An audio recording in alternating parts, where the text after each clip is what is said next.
Price lord, praise lord, praise lord. അനുഗ്രഹീതമായ നല്ല പ്രഭാതം.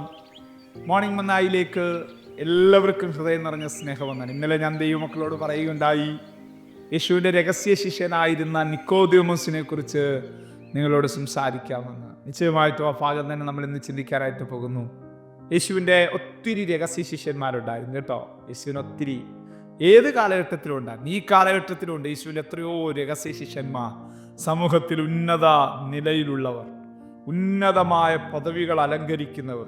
ഇതാണ് സത്യമെന്നവർ മനസ്സിലാക്കി, ഇത് മാത്രമാണ് സത്യമെന്നവർ തിരിച്ചറിഞ്ഞ് പുറമേ മറ്റു പല കാര്യാദികളിൽ ഏർപ്പെടുമെങ്കിലും ഉള്ളം കൊണ്ട് യേശുവിനെ സ്നേഹിക്കുന്ന, യേശുവിനെ സേവിക്കുന്ന, യേശുവിൻ്റെ അനുയായികളായിട്ട് യേശുവിനെ മാത്രം ആരാധിക്കുന്ന അനേകം നിക്കോദിമോസുമാർ ഇന്നുമുണ്ട് കേട്ടോ.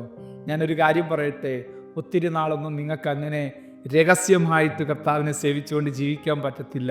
നിങ്ങൾ പരസ്യമായിട്ട് യേശുവിനെ വെളിപ്പെടുത്തുന്നവരായിട്ട് മാറും. നോക്കിയേ, നിക്കോദോമസിനെ ആദ്യം നമ്മൾ കാണുന്നത് എവിടെയാണെന്നറിയാമോ? രാത്രിയിൽ ചില സംശയവുമായിട്ട് യേശുവിൻ്റെ അടുത്ത് കടന്നു വരുന്നു. 3-ാം അധ്യായത്തിൽ അത് കാണുന്നത്. യേശുവിൻ്റെ അടുത്ത് ഈ പരീക്ഷ പ്രമാണി കടന്നു വന്നിട്ട് പറയുക, ഗുരു, നീ ദൈവത്തിൻ്റെ അടുക്കൽ നിന്ന് വന്നിട്ടില്ലെങ്കിൽ ഈ അത്ഭുതങ്ങളൊന്നും നിനക്ക് ചെയ്യാൻ പറ്റത്തില്ലെന്ന് എനിക്ക് നല്ലവണ്ണം അറിയാം. എന്നുവെച്ചാൽ അവൻ പരോക്ഷമായിട്ട് അംഗീകരിക്കുകയാണ് യേശു പിതാവായ ദൈവത്തിൻ്റെ മകനാണ്, ദൈവത്തിൻ്റെ അടുക്കൽ നിന്നാണ് വന്നിരിക്കുന്നതെന്ന്.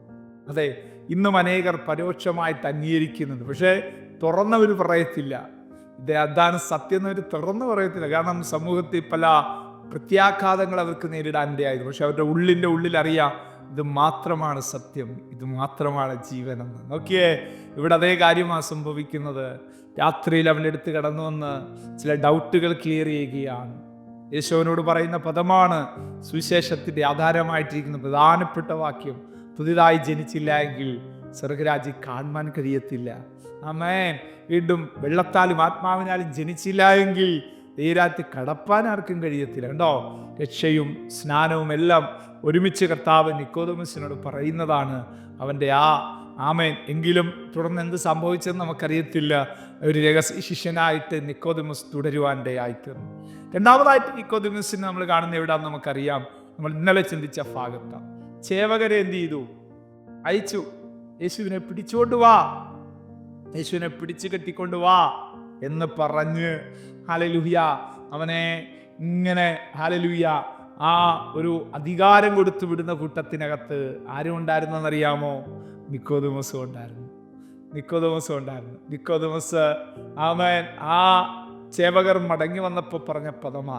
ചേവർ മടങ്ങി വന്നപ്പോൾ എന്തു പറഞ്ഞു? ഇന്നലെ നമ്മൾ ചിന്തിച്ചു, ഈ മനുഷ്യർ സംസാരിക്കുന്നത് പോലെ ആരും ഒരു നാളും സംസാരിച്ചിട്ടില്ല.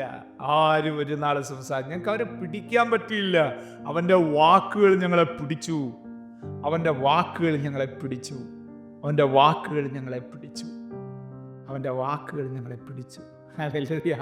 ഇത് കണ്ടിട്ട് കുറെ കാര്യങ്ങൾ അവരുടെ നേരെ വഴക്കുണ്ടാക്കുമ്പോൾ അതിൻ്റെ നടുവിൽ നിന്ന് നിക്കോദിമോസ് പറയുക, പണ്ട് യോസഫിനെ എല്ലാവരും കൂടെ ഗൂഢാലോചന നടത്തി കൊല്ലാൻ ഭാവിച്ചപ്പോൾ രൂപൻ അതിൻ്റെ നടുവിൽ നിന്ന് പറഞ്ഞു, വേണ്ട, അവനെ കൊല്ലണ്ട എന്ന് പറഞ്ഞതുപോലെ ഇവിടെ നിക്കോദിമോസിനെ അവിടെ ദൈവം എഴുന്നേൽപ്പിക്കുകയാണ്.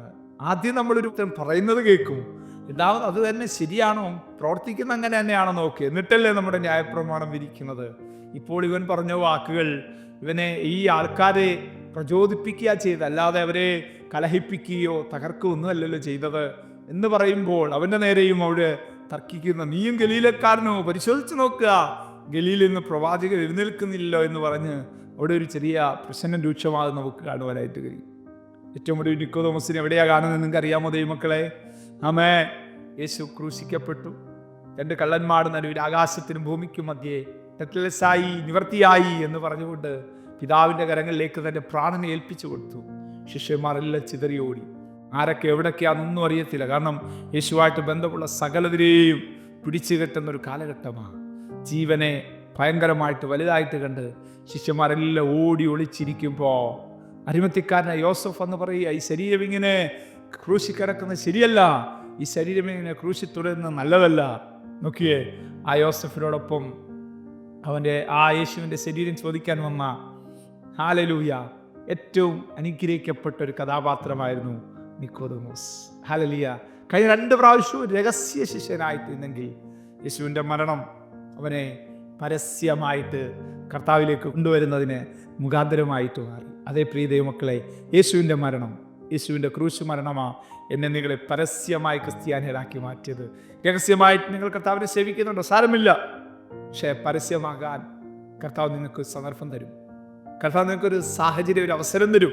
ആ സമയം അരിമത്തിക്കാരനായ യോസഫിനോടൊപ്പം നിങ്ങളും പരസ്യമായിട്ട് ഈ ദൈവം എൻ്റെ ദൈവം എന്ന് പറഞ്ഞ് ഈ ദൈവത്തിലേക്ക് കടന്നു വരാൻ കഴിയും. ആ ദൈവകരങ്ങളിൽ ഈ പ്രഭാതത്തിൽ നമുക്ക് ഏൽപ്പിച്ചു കൊടുത്തുകൊണ്ട് പ്രാർത്ഥിക്കുക. സ്വർഗീയ പിതാവേ, ഈ സന്ദേശം കേൾക്കുന്ന എല്ലാവർക്കായി ഞാനിപ്പോൾ പ്രാർത്ഥിക്കുകയാണ്.